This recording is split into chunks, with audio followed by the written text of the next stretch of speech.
वे संख्याएं जो गिनने के काम में आती हैं। सबसे पहले आपने क्या पढ़ा था? संख्या की परिभाषा को पढ़ा था आपने। संख्याएं क्या होती हैं? तो संख्याएं वे गणितीय वस्तुएं होती हैं जिनका उपयोग मापने में, गिनने में इत्यादि चीजों में किया जाता है। ये संख्या की परिभाषा आपने पढ़ी है। उसके बाद आपने पढ़ा था संख्या मुख्यतः दो प्रकार की होगी, एक होगी वास्तविक और दूसरी होगी काल्पनिक। काल्पनिक संख्या आपके सिलेबस में नहीं है, फिर भी आपने समझा था काल्पनिक संख्या किसको बोलते हैं? तो जो केवल कल्पना में हो, जिसका रियल लाइफ में कोई यूज ना हो, उसे बोलेंगे आप काल्पनिक संख्या। कैसे पहचानेंगे? वर्गमूल के अंदर ऋणात्मक रूप में अगर कोई संख्या है उसको बोलेंगे काल्पनिक संख्या। जैसे वर्गमूल -2, वर्गमूल -4, वर्गमूल -5। तो वर्गमूल के अंदर अगर ऋणात्मक रूप में कोई भी संख्या है तो उसको काल्पनिक बोलेंगे आप। या फिर आई के रूप में होती है, आई का मतलब आयोटा, आई का वैल्यू वर्गमूल -1। इन संख्याओं को काल्पनिक बोलेंगे। काल्पनिक संख्याएं सिलेबस में नहीं है। काल्पनिक को छोड़कर संख्याएं जो बचेंगी वो संख्याएं क्या होंगी?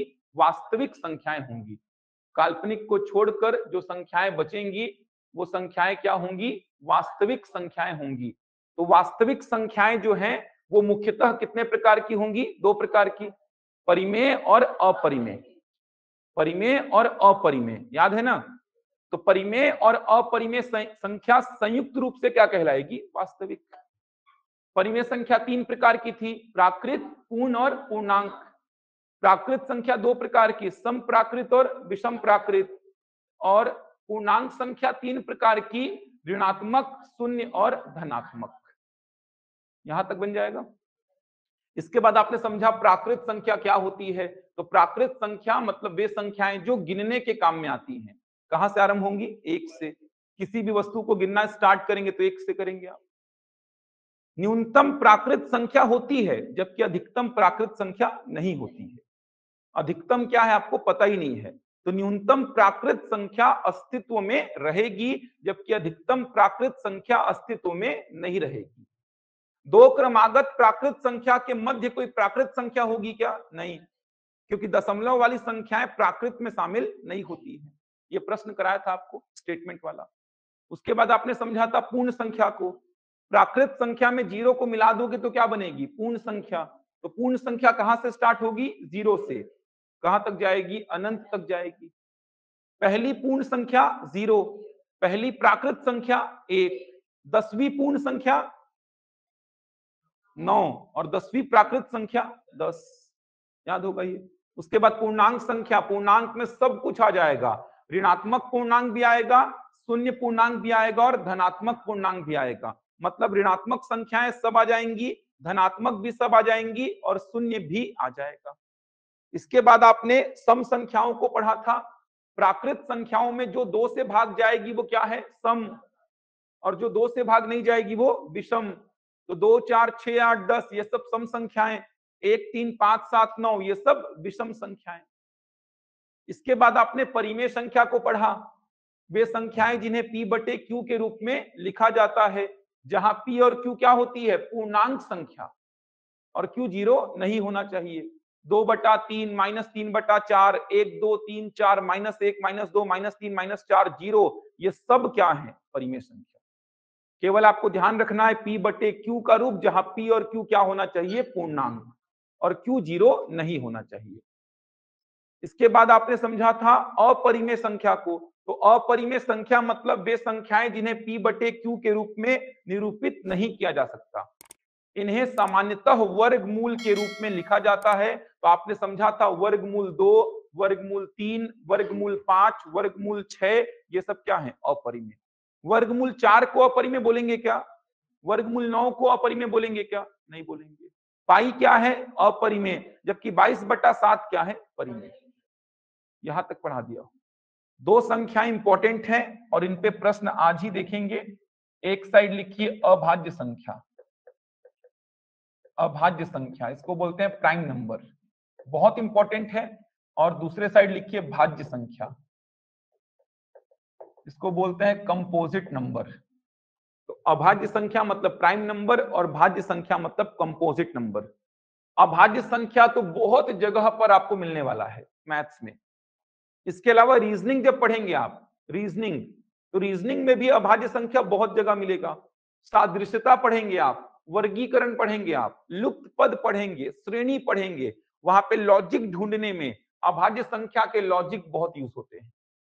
अभाज्य संख्या के लॉजिक बहुत सारे यूज होंगे वहां पे, तो अभाज्य संख्या आपको पता होनी चाहिए। चलिए, क्या जानते हैं अभाज्य संख्या के बारे में? प्राइम नंबर क्या होता है? कौन कौन से? ठीक। सबसे छोटी अभाज्य संख्या क्या होती है? दो की एक? दो होती है। गुणनखंड क्या होता है? चलो इसको छोड़ो, इसकी परिभाषा में आएंगे, उससे पहले बताओ गुणनखंड क्या होता है, फैक्टर क्या होता है? गुणनखंड सुने हैं ना, गुणनखंड, फैक्टर्स। अगर मैं बोला 6 के गुणनखंड बताओ, तो 6 के गुणनखंड क्या क्या बताएंगे आप? फैक्टर्स ऑफ 6 क्या बताएंगे? एक दो? समझ आ रहा है? 6 के गुणनखंड बोलने का मतलब वे संख्याएं जिनसे 6 भाग जाएगा, सिंपल सी परिभाषा। गुणनखंड के बारे में क्या बोलेंगे? अगर मैं बोला 6 के गुणनखंड मतलब वे संख्याएं जिनसे 6 पूरा पूरा भाग जाएगा। तो 6 किनसे किनसे भाग जाता है? 1 2 3 और 6, तो ये चारों ही 6 के गुणनखंड में शामिल हो जाएंगे। तो 6 का गुणनखंड बोलने का मतलब वे संख्याएं जिनसे 6 भाग जाएगा। तो 1 2 3 और 6, इन चारों से 6 क्या होता है? विभाजित। तो ये चारों ही क्या है? 6 के गुणनखंड। अगर 4 के गुणनखंड में बोलता हूं, तो 4 के गुणनखंड क्या होंगे? 1 2 और 4। तो 4 के गुणनखंड 1 2 और 4। जिनसे जिनसे 4 भाग जाएगा वो 4 के गुणनखंड, जिनसे जिनसे 6 भाग जाएगा वो 6 के गुणनखंड। अगर मैं बोला 2 के गुणनखंड, तो 2 के गुणनखंड क्या होंगे? 2 के गुणनखंड क्या होंगे? 1 और 2 होंगे। जिनसे जिनसे 2 भाग जाएगा वो 2 के गुणनखंड, जिनसे जिनसे 6 भाग जाएगा वो 6 के गुणनखंड, जिनसे जिनसे 4 भाग जाएगा वो 4 के गुणनखंड। गुणज अलग होता है ना, गुणज मल्टीपल्स बोलते हैं, ये अलग होता है। अगर मैं 6 के गुणज बोलूंगा, तो 6 के कितने गुणज होते हैं बताओ तो?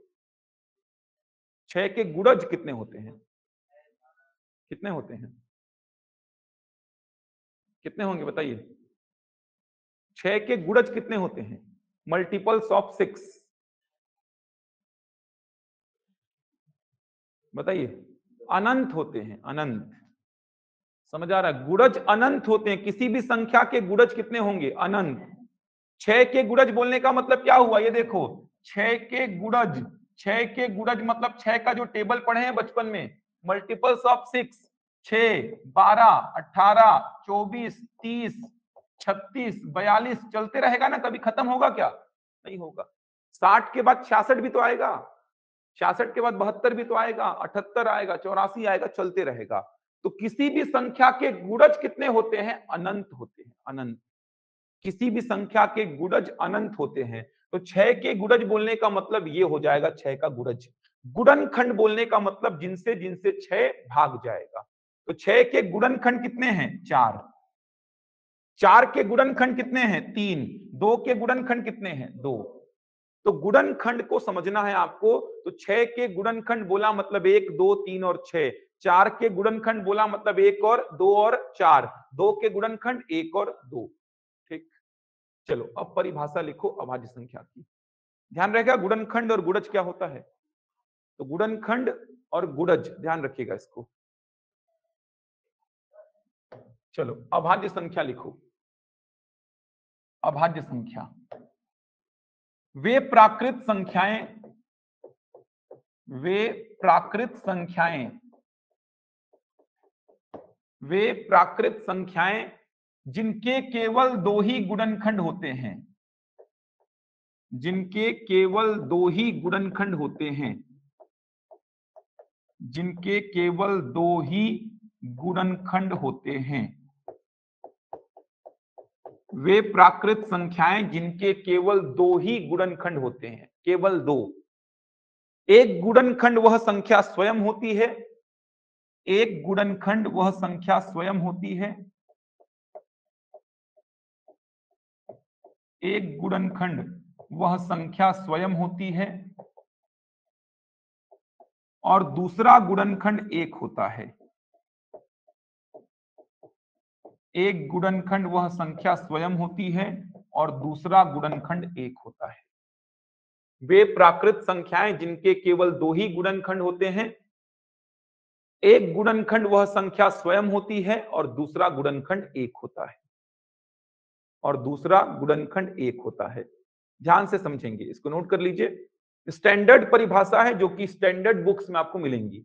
जो स्टैंडर्ड बुक्स पढ़ेंगे उनमें ये परिभाषा मिलेगी। इसी को लोकल बुक्स जो है वो अलग प्रकार से लिखती हैं।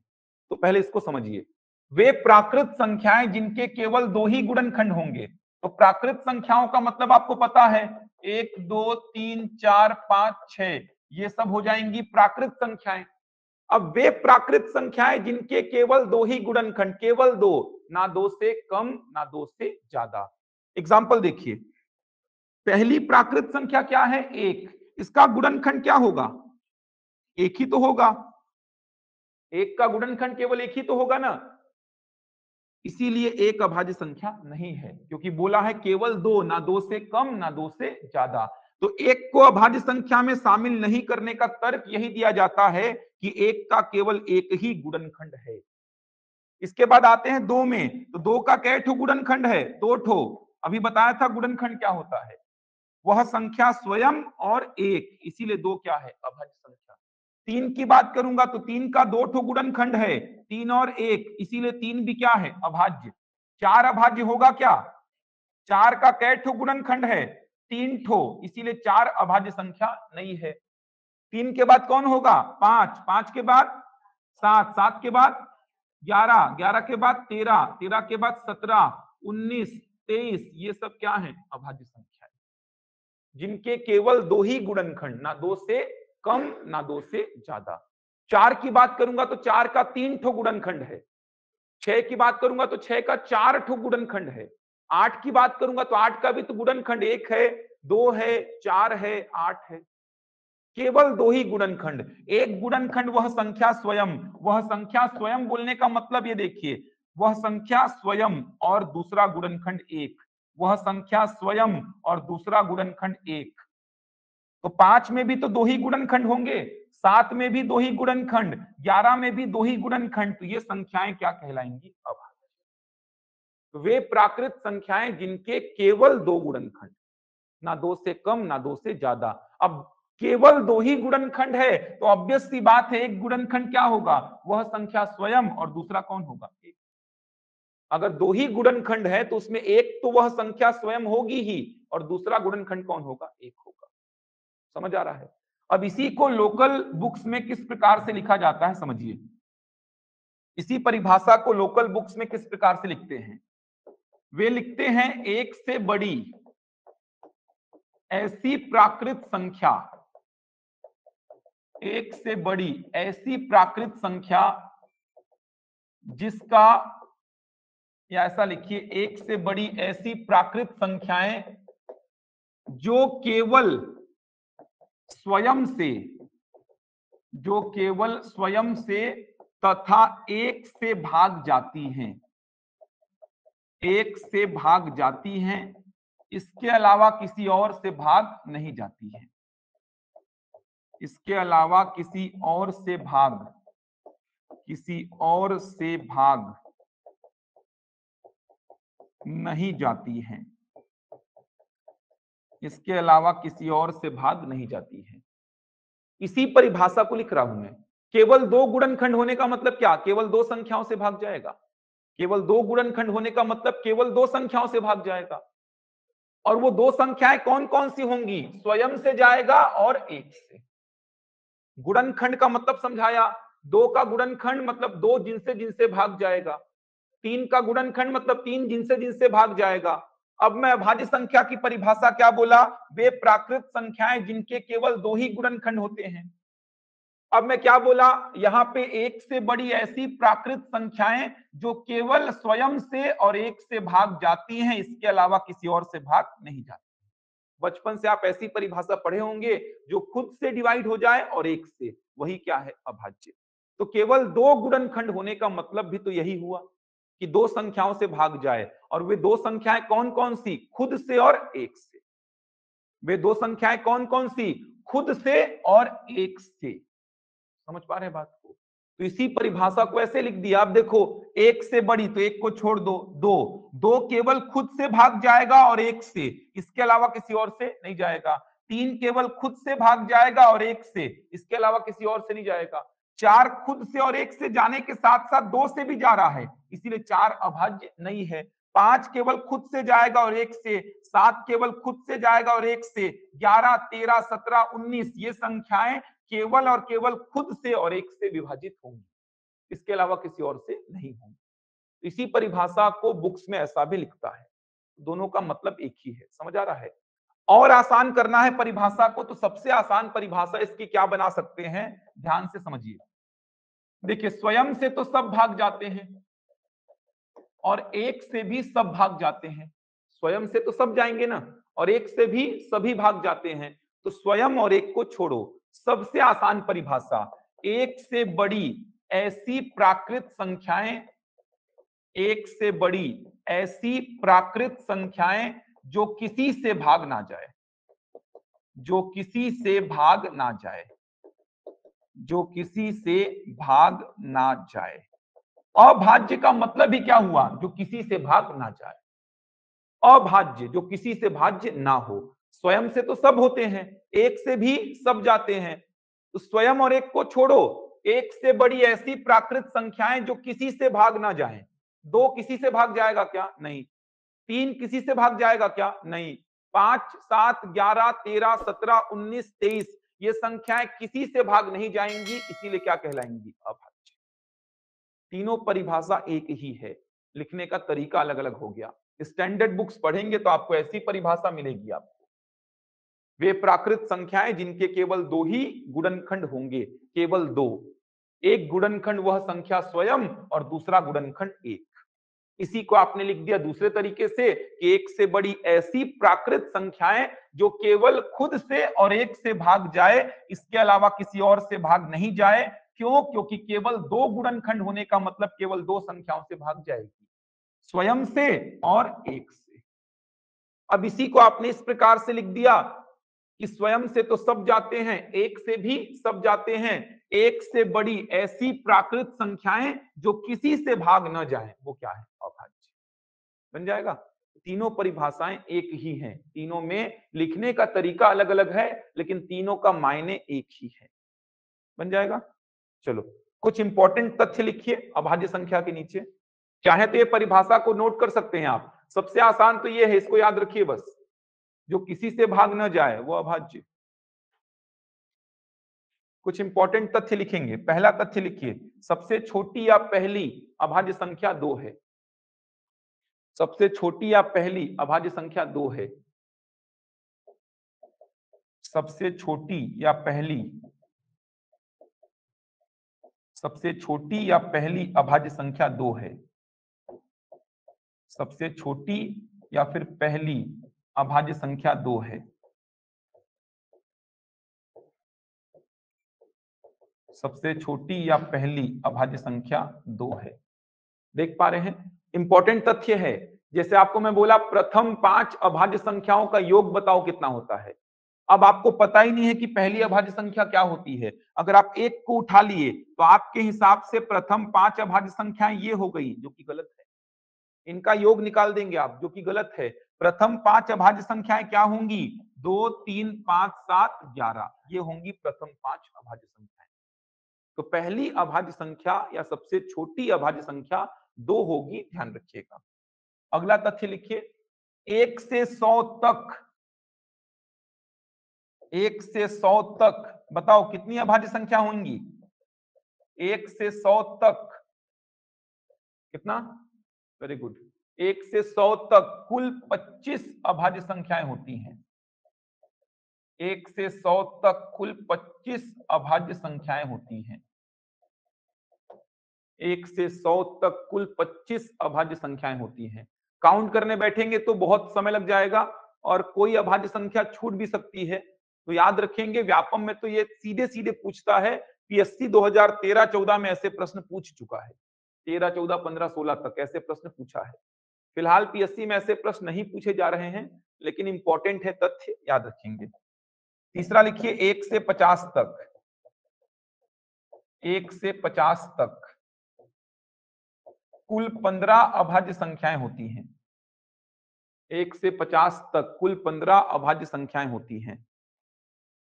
1 से 50 तक कुल 15 अभाज्य संख्याएं होती हैं, याद रखेंगे। 1 से 100 तक 25 और 1 से 50 तक 15।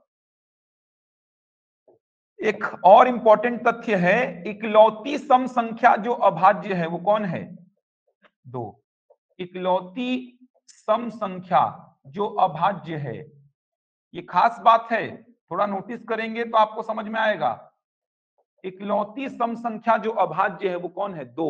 2 को छोड़कर कोई भी सम संख्या अभाज्य नहीं होगी, क्योंकि 2 को छोड़कर कोई भी सम संख्या लिखोगे तो वो 2 से भाग जाएगी। तो इकलौती सम संख्या और अभाज्य संख्या की परिभाषा आपने क्या पढ़ी है? जो किसी से भाग न जाए। अब 2 को छोड़कर इसके आगे की सम संख्याएं अगर लिखेंगे तो सम संख्या की परिभाषा के हिसाब से ये सारी संख्याएं 2 से भाग जाएंगी, मतलब अभाज्य नहीं होंगी। तो इकलौती सम संख्या जो अभाज्य है वो कौन है? 2। इतनी जानकारी फिलहाल रखिए अपने पास। भाज्य संख्या लिखवाने के बाद अभाज्य संख्या के प्रश्न कराऊंगा। बन जाएगा इतना जानकारी? परिभाषा में डाउट तो नहीं है? तीनों परिभाषाएं एक ही है ना? केवल 2 गुणनखंड होने का मतलब केवल 2 संख्याओं से भाग जाएगी। आपने बोला स्वयं और 1 से सब जाते हैं, तो जो किसी से भाग ना जाए। सबसे छोटी अभाज्य संख्या 2, 1 से 100 तक कुल 25, 1 से 50 तक कुल 15 और इकलौती सम संख्या जो अभाज्य है वो कौन है? 2। चलिए भाज्य संख्या की परिभाषा लिखिए। वे प्राकृत संख्याएं जिनके 2 से अधिक गुणनखंड होते हैं। वे प्राकृत संख्याएं जिनके 2 से अधिक गुणनखंड होते हैं, जिनके 2 से अधिक गुणनखंड होते हैं।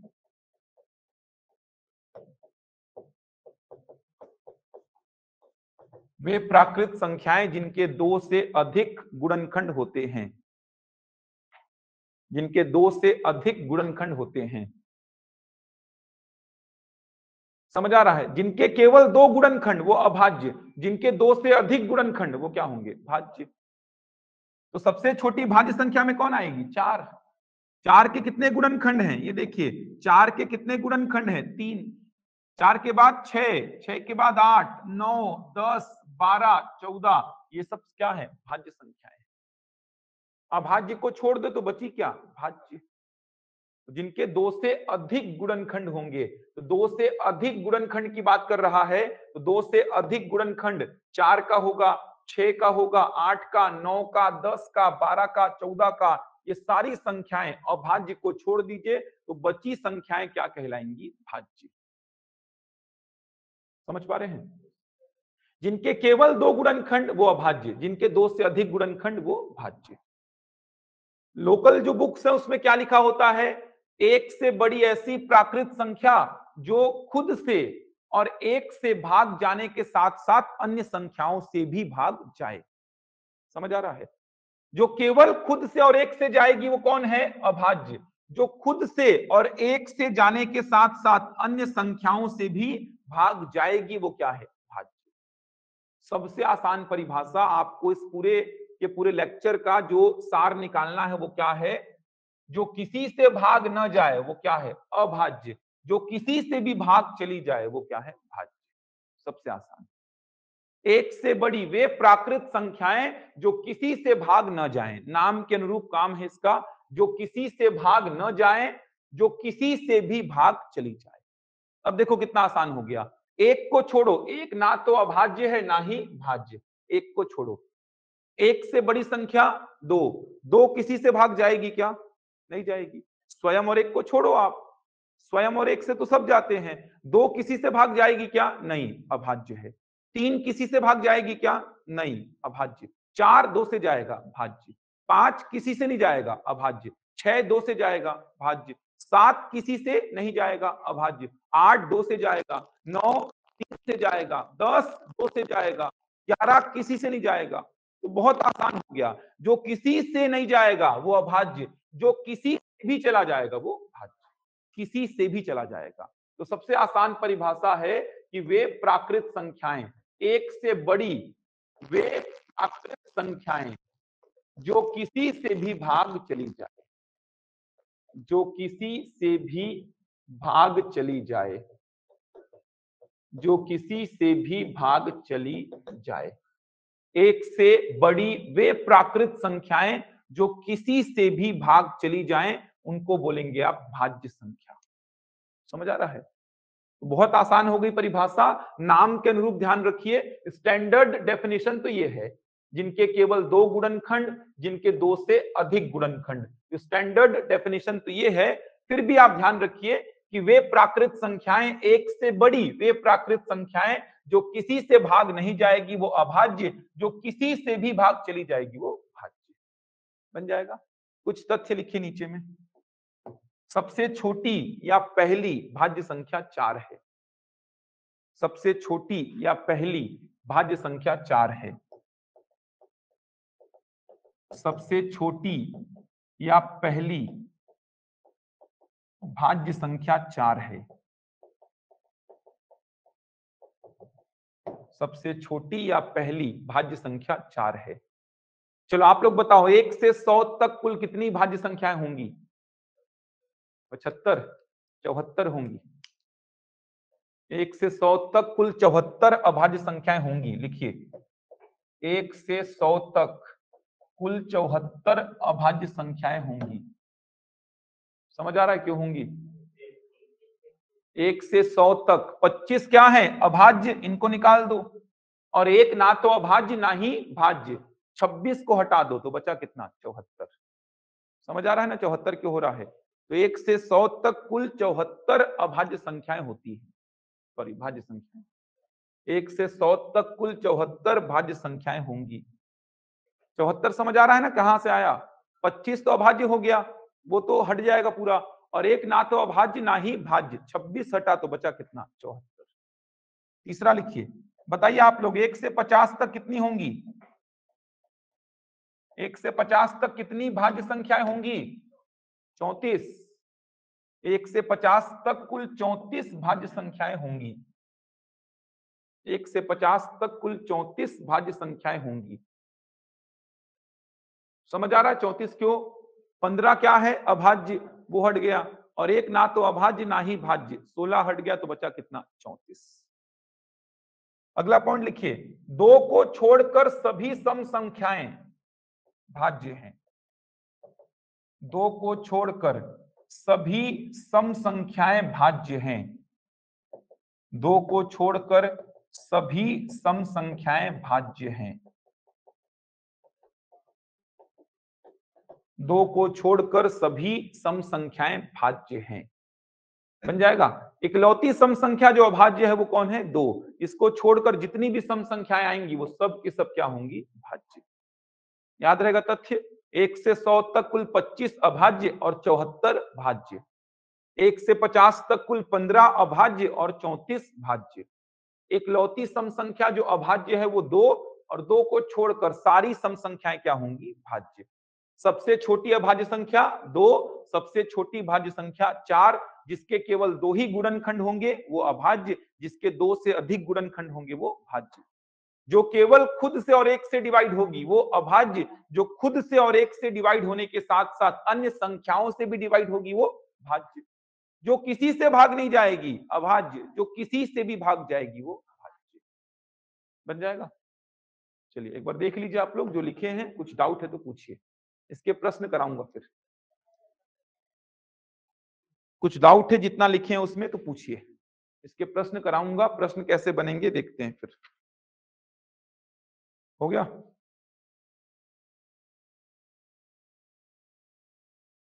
चलिए मेरे को बताइए तो 437 क्या है? अभाज्य की भाज्य, क्या लगता है देखकर? 437 क्या है?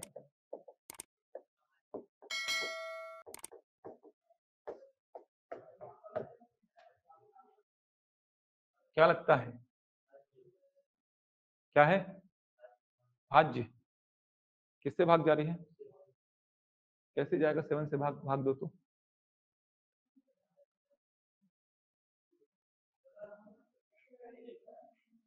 क्या है ये?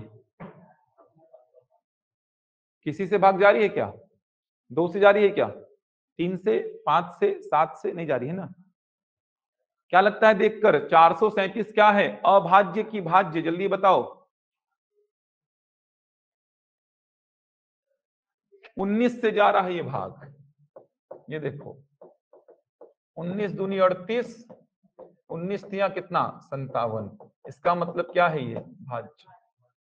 कैसे पहचानेंगे कि 19 से भाग जाएगा? ये समस्या तो ये है, आपका सोच कैसे पहुंचेगा 19 तक कि 19 से जा रहा है? कोई संख्या सीधे भाग जाएगा 23 से, कोई संख्या सीधे भाग जाएगा 17 से। आपने क्या किया? आपने इसको भाग दिया 2 से, आप बोले नहीं गया सर। आपने 3 से भाग दिया, नहीं गया। 5 से नहीं गया, 7 से नहीं गया, 11 से नहीं गया, 13 से नहीं गया। आगे आपने चेक नहीं किया, इसको क्या लगा दिया आपने? अभाज्य। अच्छा 2, 3, 5, 7, 11, 13 इनसे चेक कर रहा हूं। आपके मन में डाउट आएगा 4 से क्यों चेक नहीं किए सर? अगर इसको 4 से जाना ही होता तो ये 2 से चला जाता।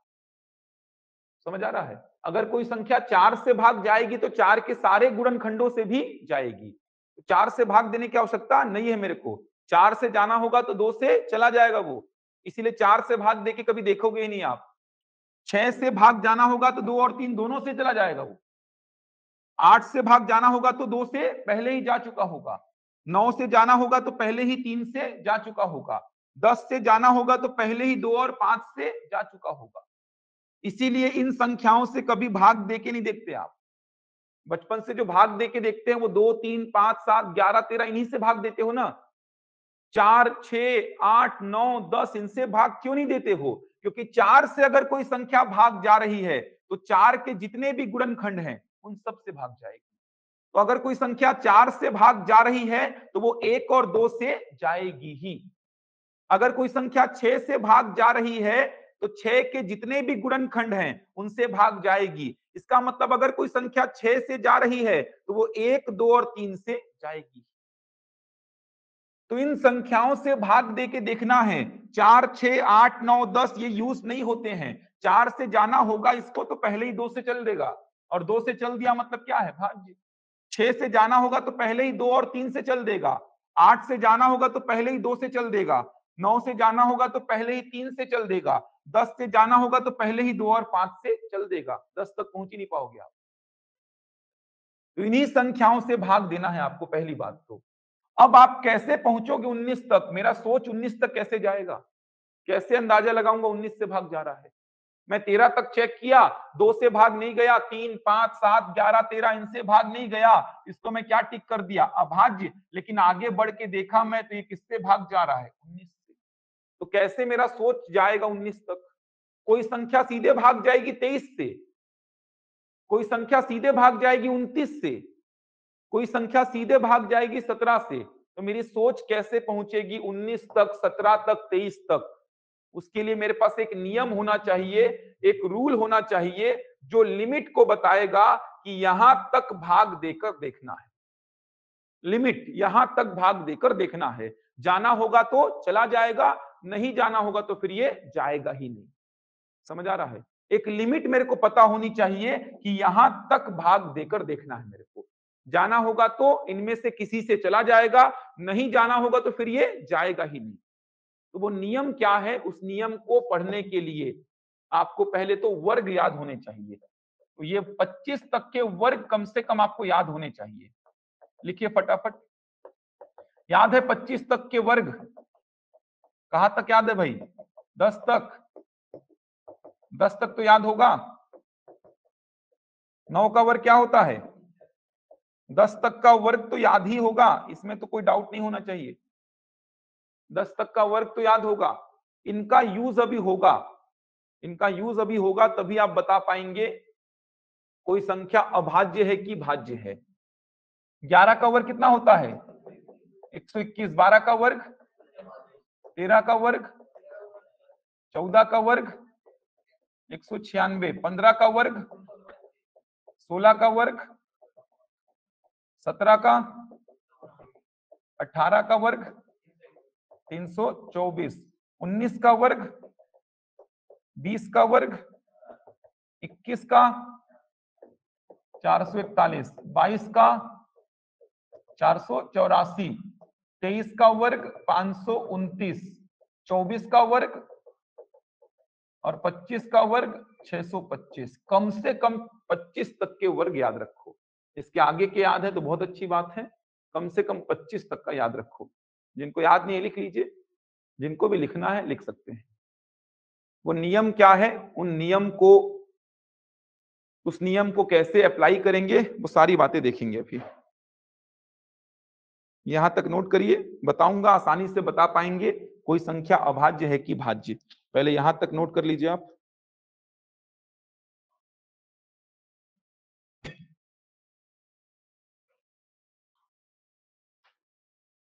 हो गया? नियम क्या है, उस नियम को समझते हैं, फिर इसको नोट कर लीजिए।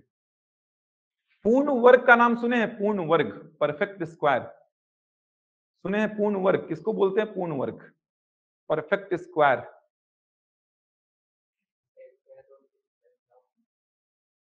इसमें कौन सा पूर्ण वर्ग है? क्या क्या पूर्ण वर्ग हैं जो बोर्ड में आपके सामने लिखा हुआ है? इसमें पूर्ण वर्ग कौन है? कौन सी संख्याएं? जिसका वर्गमूल निकल जाए। जल्दी लिखिए इसको। देखो, ये सारी संख्याएं क्या हैं? पूर्ण वर्ग। क्योंकि अभी मैं पूर्ण वर्ग बार बार बोलूंगा तो आपको समझ में आना चाहिए। ये जो संख्याएं जिनमें मैं गोला मार रहा हूं, ये संख्याएं क्या है? पूर्ण वर्ग।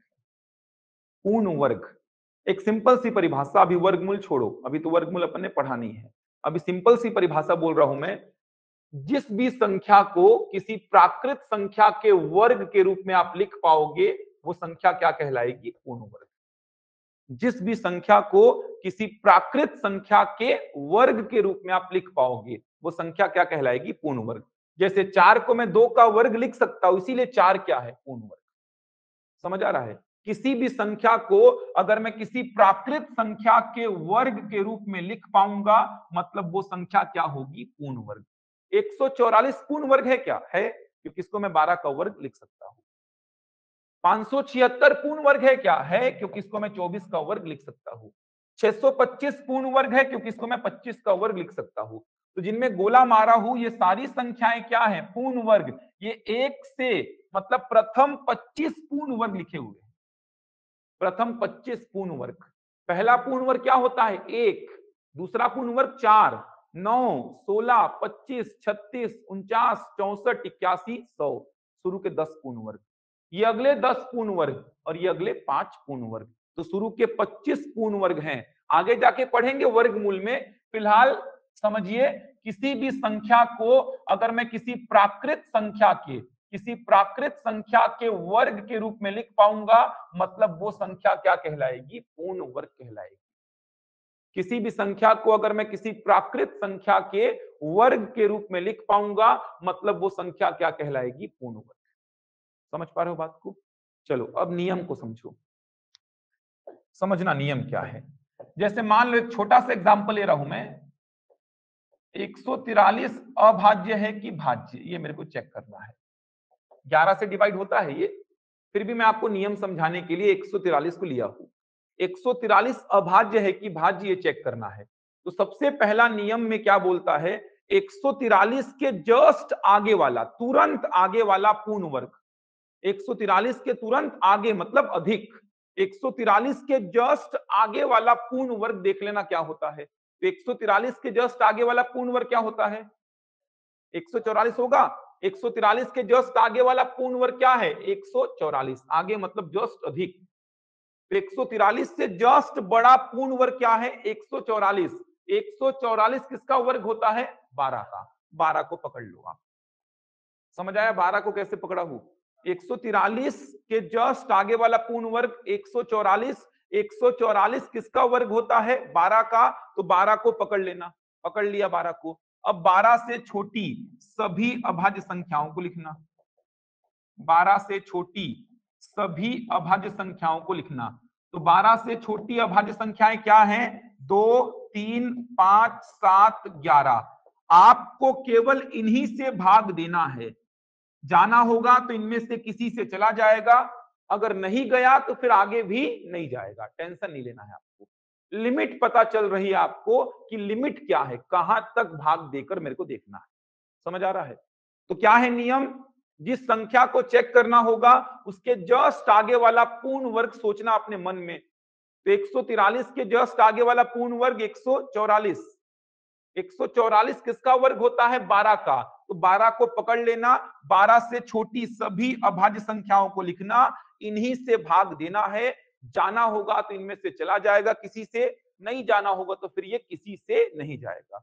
भाग दीजिए, 2 से जाएगा क्या, 3 से जाएगा क्या, 5 से नहीं जाएगा, 7 से नहीं जाएगा, 11 से चला जाएगा, किसी से भी गया मतलब क्या है ये।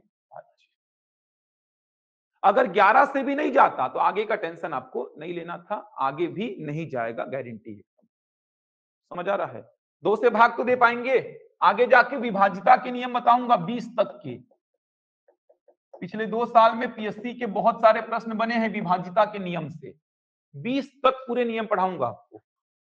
वहीं से 88 का नियम याद कर लोगे आप, समझ लोगे याद क्या करना है। 72 का नियम, 44 का नियम, बड़ी बड़ी संख्याएं देगा पीएससी जो दे रहा है।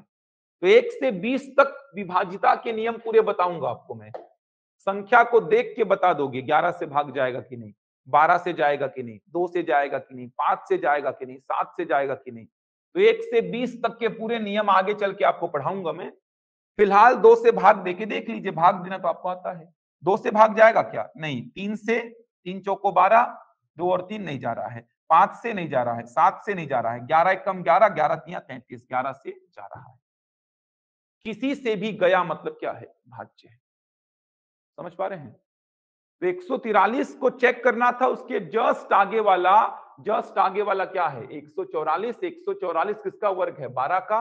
12 को पकड़ा, 12 से छोटी सारी अभाज्य संख्याओं को लिखा, इनसे भाग देना है बस। बन जाएगा। चेक करो 173 को, आप व्यापम के फूड इंस्पेक्टर में पूछा गया था इसको। 173 बहुत इंपॉर्टेंट टॉपिक है, आसानी से आप चेक कर सकते हैं। 173 को चेक करो। 173 जो है ये अभाज्य है कि भाज्य है,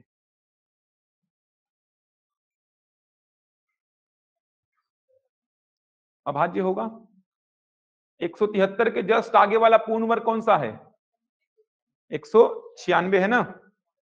173 के जस्ट आगे वाला पूर्ण वर्ग देखो कौन सा है, 196। 196 किसका वर्ग होता है, 14 का। 14 को पकड़ लो, 14 से छोटी सारी अभाज्य संख्याओं को लिखो। बनाओ जल्दी से बनाओ, बन गया। 173 को चेक करना है तो 173 के जस्ट आगे वाला पूर्ण वर्ग देख लो। 173 के जस्ट आगे वाला पूर्ण वर्ग क्या है, 196। 196 मतलब किसको पकड़ोगे, 14 को। 14 से छोटी सभी अभाज्य संख्याओं को लिखो। 14 से छोटी अभाज्य संख्याएं, तो 14 से छोटी सभी अभाज्य संख्याओं को लिखो। तो 14 से छोटी अभाज्य संख्याएं 2, 3, 5, 7, 11, 13, ये है 14 से छोटी अभाज्य संख्याएं। भाग दो, 2 से जाएगा क्या, नहीं जाएगा। 3 से 3 बचे 15, 2 और 3 नहीं जा रहा है। 5 से नहीं जाएगा, 7 से नहीं जाएगा, 11 से नहीं जाएगा, 13 से नहीं जाएगा। भाग दे लेना आप लोग, किसी से भाग नहीं जा रहा है मतलब क्या है, ये अभाज्य। किसी से भाग नहीं जाएगा मतलब क्या है, अभाज्य है। हाँ बताया था ना, ये देखिए भाज्य संख्याओं से भाग क्यों नहीं देते हो आप, क्योंकि 4 से अगर जाना होगा तो पहले ही वो 2 से चला जाएगा। वो 4 से अगर किसी संख्या को भाग देना होगा तो पहले ही वो किससे चला जाएगा, 2 से। 6 से किसी संख्या को भाग देना होगा तो पहले ही वो 2 और 3 से चला जाएगा। इसीलिए हमेशा चेक किससे करते हैं, अभाज्य संख्या से। हमेशा अभाज्य लेंगे। ये 14 समझ आ रहा है कहां से पकड़ के उठाया हूं, 14 को कहां से पकड़ा हो, तो 173 के जस्ट आगे वाला पूर्ण वर्ग 196। अब एक बात समझो, जस्ट आगे वाला पूर्ण वर्ग उठाने को बोल रहा हूं, आप जस्ट आगे वाला ना उठा के बहुत आगे वाला उठा लिए। इस बात को समझो, मैं आपको जस्ट आगे वाला पूर्ण वर्ग उठाने बोल रहा हूं, आप जस्ट आगे वाला ना उठाकर बहुत आगे वाला उठा लिए। मैं बोला 173 को चेक करो तो आप सीधे किसको उठा लिए, 625। 625 मतलब किसको पकड़ेंगे आप, 25 को। तो 25 से छोटी अभाज्य संख्याएं लिखेंगे, 2, 3, 5, 7, 11, 13, 17, 19, 23। अननेसेसरी काम बढ़ गया आपका, गलत नहीं हुआ। आपका काम बढ़ गया। यहीं तक चेक करने से आपको आंसर मिल चुका था, आप फालतू 17 से 19 से 23 से भाग देने बैठेंगे इसको। गलत नहीं होगा, जस्ट आगे वाला उठाएंगे तो जितना काम करना है उतना ही करना पड़ेगा आपको, लेकिन बहुत आगे वाला उठा लेंगे तो आपका काम बढ़ेगा। मैं बोला 173 के जस्ट आगे वाला उठाओ, 196 मतलब 14 को पकड़े तो 14 से छोटी अभाज्य संख्या लिखिए, आवश्यकता इतना ही था बस। लेकिन आपने 625 पकड़ लिया इसके जस्ट आगे में, जो कि बहुत आगे है। ये 625 मतलब किसको पकड़े? 25। 25 से छोटी सारी अभाज्य संख्याओं को लिखिए आप। तो आपको इतनी संख्याओं से भाग देना पड़ेगा जिसकी आवश्यकता ही नहीं थी, आवश्यकता केवल यहां तक। तो गलत नहीं होगा। तो ऐसा नहीं कि गलत हो जाएगा, जस्ट आगे ना उठाकर मैं और आगे वाला उठा लूंगा तो क्या गलत हो जाएगा? गलत नहीं होगा। आपका काम बढ़ रहा है, आपको इतनी संख्याओं से भाग देना था, आपको आंसर मिल जाएगा। आपने अननेसेसरी इतनी संख्याओं से भाग दिया। समझ आ रहा है क्या बोल रहा हूं? एक और एग्जांपल लिखिए, 161, 161 चेक करो जल्दी से। 161 चेक करो, ये तो आसान है बहुत। 161 को चेक करो, भाज्य है। ठीक, आराम से करिए, जिनको थोड़ा भी कैलकुलेशन में समय लगता है, कोई जल्दबाजी नहीं है, आराम से कर लीजिए। 161, 161 से जस्ट बड़ा वाला पूर्ण वर्ग क्या होगा? 169 होगा ना? देख लीजिए 161 से जस्ट बड़ा कौन है? 169। 169 मतलब किसको पकड़ेंगे आप? 13 को। आ गया? 13 से छोटी अभाज्य संख्याएं लिखिए पूरी। 13 से छोटी अभाज्य संख्याएं लिखिए, भाज्य है। 13 से छोटी भाज्य संख्याएं, सॉरी अभाज्य संख्याएं लिखिए, उनसे भाग दीजिए। किससे भाग जाएगा ये? 7 से जाएगा। बहुत आसान तरीका है, आसानी से प्रश्नों को डील कर सकते हैं। 161 से जस्ट आगे वाला 169 है, किसका वर्ग होता है? 13 का। 13 को पकड़ लीजिए। 13 से छोटी अभाज्य संख्याएं क्या क्या होती हैं? 2, 3, 5, 7, 11, इन्हीं से भाग देना है बस। जाना होगा तो इनमें से चला जाएगा, नहीं जाना होगा तो फिर ये जाएगा ही नहीं। 2 से भाग जाएगा क्या? 3 से, 5 से, 7 से जा रहा है, 7 दूनी 14, 7 तिरिका 21, 7 से जा रहा है मतलब क्या है? ये भाज्य। समझ आ रहा है?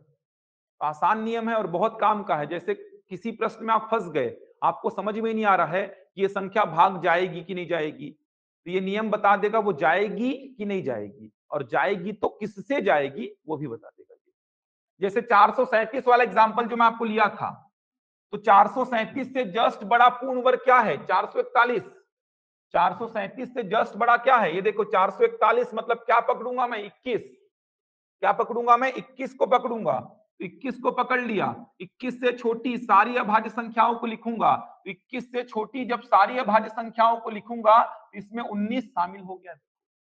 इनसे भाग नहीं जाएगा, वो सीधे किससे भाग जाएगा? 19 से। इसका मतलब क्या है? ये भाज्य, मतलब जिस संख्या से भाग जाना है इसको, वो उस लिमिट में आ जाएगा।